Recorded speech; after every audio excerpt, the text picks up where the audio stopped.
కళ్యాణ్ గారు second secretary కూర్చోండి. సభకు నమస్కారం అధ్యక్ష. అమ్మా ఆపండి అమ్మా. సభకు నమస్కారం అధ్యక్ష. యాక్చువల్గా ఐటీ కంపెనీలు ఇతర పరిశ్రమలకు జరుగుతున్న భూ కేటాయింపులు, ముఖ్యంగా విశాఖపట్నంలో జరుగుతున్న భూ కేటాయింపులు అయితే మాత్రం చాలా విమర్శలకు దారి తీస్తుంది అధ్యక్ష. విశాఖపట్నం అనేది మన రాష్ట్రంలోనే కాదు, దేశంలోనే కాదు, ఆసియా ఖండంలోనే అత్యంత బాగా ఫాస్ట్గా డెవలప్ అవుతున్న సిటీ అధ్యక్ష. అక్కడ రూపాయికి కనీసం పప్పు బెల్లాలు రావు అధ్యక్ష, కనీసం శనగలు కూడా రావు అధ్యక్ష, రూపాయికి టీ కూడా వైజాగ్లో రాదు అధ్యక్ష. అలాంటిది వైజాగ్లో వందల వేల కోట్ల రూపాయల విలువైన భూముల్ని అయితే మాత్రం చాలా డెడ్ చీప్గా ఇచ్చేస్తూ ఉండే పరిస్థితి అయితే మనం చూస్తున్నాం అధ్యక్ష.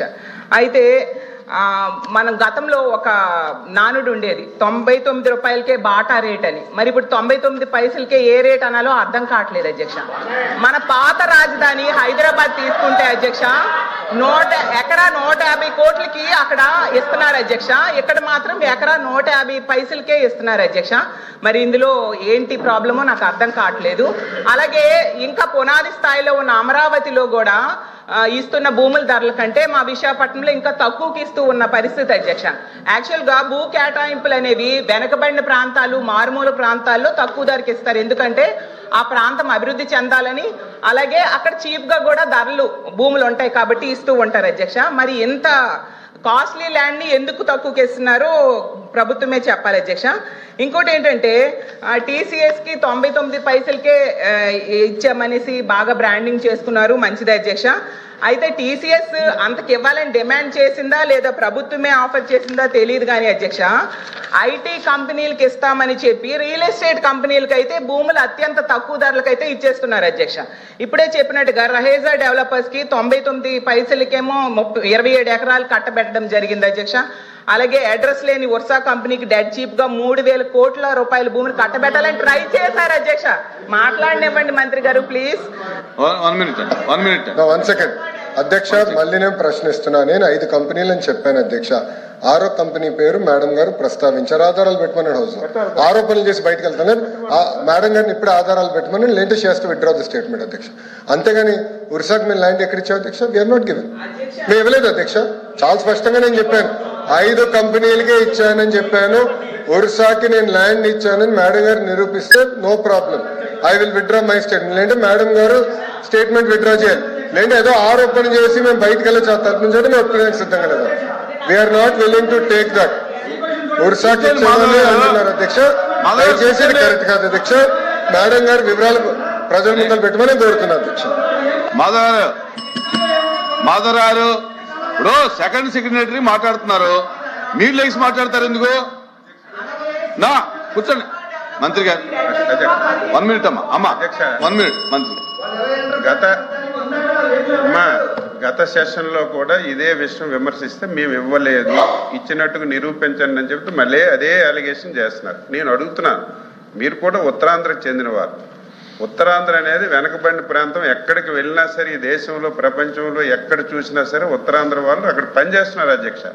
మనకు అన్ని వనరులు ఉన్నాయి, ఉన్న వనరులు ఉపయోగించుకోకపోవడం వల్ల మన దగ్గర ఉన్నటువంటి చదువుకున్న యువకులందరూ ఉద్యోగాలు లేక నిరుద్యోగ సమస్యతో బాధపడుతుంటే ఈరోజు మీకు ఒక చెప్పండి, నిరుద్యోగ యువకులకి ఉద్యోగాలు ఇవ్వాలనుకుంటున్నారో ఇవ్వకూడదు అనుకుంటున్నారో దానికి మీరు చెప్పండి. 99 పైసలకి మా చుట్టాలకు బంధువులకి ఇచ్చాం అధ్యక్ష. 99 పైసలకి ఇచ్చి ఈ భూమి ఇవ్వడం వల్ల అధ్యక్ష ఇప్పుడు ఆయన చెప్తున్నారు అధ్యక్ష, గొప్పగా చెప్తున్నాడు ఆయన. నిన్ననే బెంగళూరులో 20 ఎంత భూమి ఇచ్చారు, ఇన్ని ఉద్యోగులు గూగుల్ పెట్టారని చెప్తున్నారు. భూమి ఇస్తే వస్తారు అధ్యక్ష. ఒక ఉదాహరణ అధ్యక్ష, వెస్ట్ బెంగాల్ ఉంది అధ్యక్ష, మీరు అందరూ తెలుసు. వెస్ట్ బెంగాల్ ఆ రోజు భూమి ఇవ్వకపోవడం వల్ల అక్కడ ఉన్నటువంటి కంపెనీలన్నీ బయటకు వెళ్ళిపోయాయి అధ్యక్ష. ఈ రోజు గుజరాత్ బాగా అభివృద్ధి చెందుతుంది. కారణం ఏంటి? ఒకసారి గుజరాత్ చూడండి అధ్యక్ష, అక్కడ పెద్ద పెద్ద కంపెనీలు వచ్చాయంటే అక్కడ తక్కువ రేటుకి భూమి ఇవ్వడం వల్ల అక్కడికి వచ్చారు అధ్యక్ష. ఈ రోజు ఉత్తరాంధ్ర వెనకబడి ఉంది, ఆ ప్రాంతానికి ఎక్కువ మందికి ఉపాధి కల్పాలి, ఉద్యోగాలు కావాలని దృష్టి పెట్టి పాలు ఏలు పెట్టుకుని పెడుతుంటే దాన్ని అభినందించవలసింది పోయి దాన్ని కూడా విమర్శిస్తున్నారు అధ్యక్ష. దీన్ని మీరు ఖండించాలి ఈరోజు స్పష్టంగా అధ్యక్ష. లేని విషయాన్ని లేదు, లేదు. లేని విషయాన్ని లేదు. లేని విషయాన్ని కూర్చోండి. ఇప్పుడు ఒక అలిగేషన్ చేశారు. కూర్చోండి. ఉషా వాళ్ళకి 99కి ఇచ్చారు. నిరూపించమనండి, చెప్పాలి కదా అధ్యక్ష. మీరు స్పష్టంగా ఫ్లోర్ ఆఫ్ ది హౌస్ లో చెప్పా 5 కంపెనీలకే ఇచ్చామని చెప్పా. ప్లీజ్ కళ్యాణ్ గారు. అధ్యక్ష ఒక్క నిమిషం. మేడం గారు సార్ అడిగారు. సార్ ఇస్తానమ్మా, నేను ఇవ్వలేను, సార్ ఇవ్వాలి. 1 సెకండ్.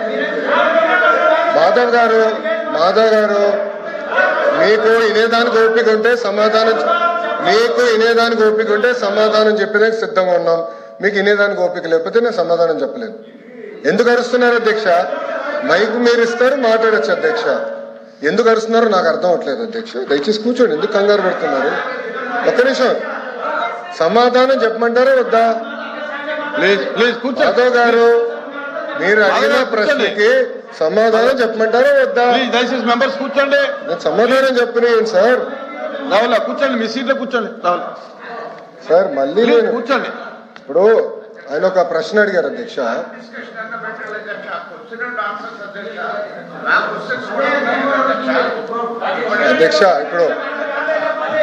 అధ్యక్ష నన్ను సమాధానం చెప్పాలి అధ్యక్ష, ఎందుకంటే మంత్రి గారు మాట్లాడతారు. కూర్చోండి కూర్చోండి. వీర్రాజు గారు కూర్చోండి. అధ్యక్ష కూర్చోండి ప్లీజ్. మెంబర్స్ కూర్చోండి ప్లీజ్. మెంబర్స్ కూర్చోండి. అమ్మా 2000 మాట్లాడదు కూర్చో. అధ్యక్ష ఇప్పుడు అడిగిన ప్రశ్నకి నేను సమాధానం చెప్తున్నాను. ఓకే, మీరు అడిగారు ఇంకా కొన్ని కంపెనీలు ఆంధ్ర రాష్ట్రానికి తీసుకురాండి, లేదంటే పక్క రాష్ట్రాలకు వెళ్తున్నాయి. ఎస్, ఇప్పుడు ఈరోజు భారతదేశంలో 100 రూపాయలు పెట్టుబడి వస్తే దాంట్లో సుమారుగా 25.3 రూపాయలు ఆంధ్ర రాష్ట్రానికి వస్తున్నాయి. 25 పూర్తి చేయండి సార్. కూర్చో స్వామి. సార్ వినవయ్యా స్వామి. అరే రే రే రే గారు నా. ఇప్పుడు ఓకే, మరో సభ్యులు ఒకటి ఆలోచించాలి అధ్యక్ష. ఇప్పుడు ఒకసారి ఆలోచించాలి అధ్యక్ష. Please please please. మాధవ్ గారు లెక్కల్లోకి వెళ్తే 151 11 అయినాయి. టీమ్ 11 తయారైంది. అది కూడా మాట్లాడదామా, డిస్కస్ చేద్దామా? ఓకే, మీ సీన్ రిపీట్ అవుతుంది, ఎందుకు కంగారు పడుతున్నావు అధ్యక్ష? ఇప్పుడు ఇట్లా వెళ్తే ఆనాడు హెరాస్ చేయలేదు అధ్యక్ష. 2019 నుంచి 24 వరకు మోహన్ దాస్ పై గారు ఏమన్నారు? There is economic terrorism in Andhra Pradesh అన్నారు. మీరు ఇట్లానే అమర్ రాజా బ్యాటరీని హెరాస్ చేస్తే వాళ్ళు వెళ్ళి ఎక్కడ పెట్టుబడులు పెట్టారు? తెలంగాణ రాష్ట్రంలో పెట్టుబడి పెట్టారు. వెళ్ళలేదు. ఎక్కడికి వెళ్ళింది ఆక్సిలర్ మెథల్? ఎక్కడికి వెళ్ళింది? మాధవ్ గారు మీరు వాస్తవాలు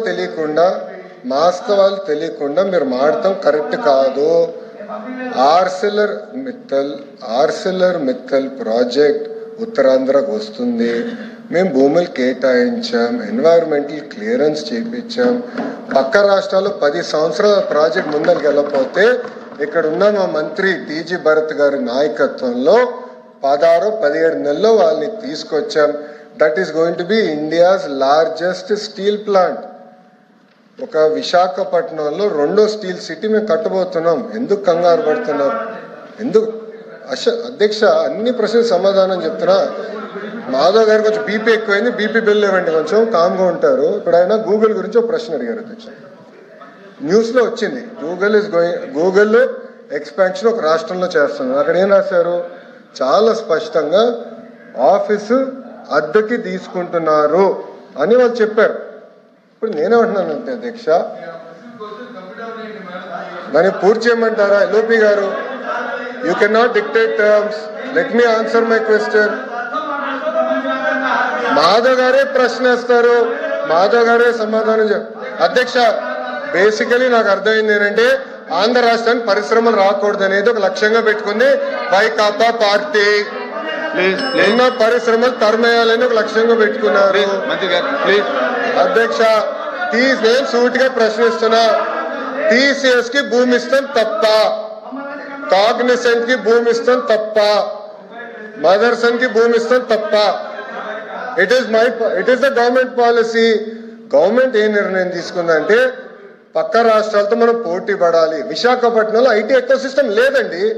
it is a fact. IT ecosystem ఎక్కడుంది? మీరు 5 సంవత్సరాలు ఏం చేశారు? ఒక కంపెనీ పట్టుకొచ్చారా విశాఖపట్నం? సరిగ్గా ఇన్ని మాటలు మాట్లాడతారు. మేము 18 నెలలు పట్టుకొచ్చాం, 18 నెలలు ఇన్ని కంపెనీలు పట్టుకొచ్చాం. ఆసిలర్ మిత్తల్ విశాఖపట్నానికి వచ్చింది, ఈ రోజు టీసీఎస్ విశాఖపట్నానికి వచ్చింది, కాగ్నిసెంట్ విశాఖపట్నానికి వచ్చింది. ఈ రోజు పెద్ద ఎత్తున రియల్ ఎస్టేట్ డెవలపర్స్ మేము పట్టుకొస్తున్నాం విశాఖపట్నానికి. వాళ్ళకి మార్కెట్ ప్రైస్ వాళ్ళకి భూమి కూడా కేటాయిస్తాం జరుగుతుంది. Yes, it is a policy of this government. మేము ఇన్ఫ్రాస్ట్రక్చర్ బిల్డ్ చేయాలి. టూరిజం మంత్రి గారి నాయకత్వంలో టూరిజం పాలసీ కింద హోటల్స్ మేము కట్టాలి. ఎందుకంటే అధ్యక్ష, మేము నేను ఐపీఎల్ మ్యాచ్ జరిగినప్పుడు వెళ్ళా, అక్కడ ఒక ఫీడ్బ్యాక్ వచ్చింది, ఇక్కడ హోటల్స్ లేవు, ఉండాలంటే మాకు హోటల్స్ లేవని వాళ్ళు కూడా ఫీడ్బ్యాక్ ఇచ్చారు. హోటల్స్ కూడా కట్టాలి, కన్వెన్షన్ సెంటర్ కట్టాలి, ఒక ఎకో సిస్టమ్ ఏర్పాటు చేయాలి. అధ్యక్ష 1994 నుంచి 2004 మధ్యలో కూడా ఆనాటి ముఖ్యమంత్రి చంద్రబాబు నాయుడు గారు అతి తక్కువ ధరలో ఆనాడు హైదరాబాద్ లో భూములు కేటాయించారు కనుకనే ఐఎస్బి హైదరాబాద్ లో ఉంది, మైక్రోసాఫ్ట్ హైదరాబాద్ లో ఉంది, ఇన్ఫోసిస్ హైదరాబాద్ లో ఉంది, టీసీఎస్ హైదరాబాద్ లో ఉంది. అట్లా అనేక పరిశ్రమలు వచ్చి ఈ రోజు ఒక జీసీసీ క్యాపిటల్ అయిందంటే దానికి కావాల్సిన మొత్తం ఎకో సిస్టమ్ కట్టాం అధ్యక్ష. ఇది దాంట్లో భాగంగా ఎకో సిస్టమ్ బిల్డింగ్ అనేది చాలా చాలా అవసరం. ఎకో సిస్టమ్ లో హోటల్స్ రావాలి, హాస్పిటల్స్ రావాలి, సోషల్ ఎకో సిస్టమ్ క్రియేట్ చేయాలి, కంపెనీకి వాక్ టు వర్క్ క్రియేట్ చేయాలి అధ్యక్ష. ఈ మొత్తం ఎకో సిస్టమ్ క్రియేట్ చేయడానికి మేము కష్టపడుతున్నాం అధ్యక్ష. మంత్రి గారు అదే అధ్యక్ష. అమ్మా ఆగండి. రియల్ ఎస్టేట్ సంస్థ సత్వా డెవలపర్స్ కి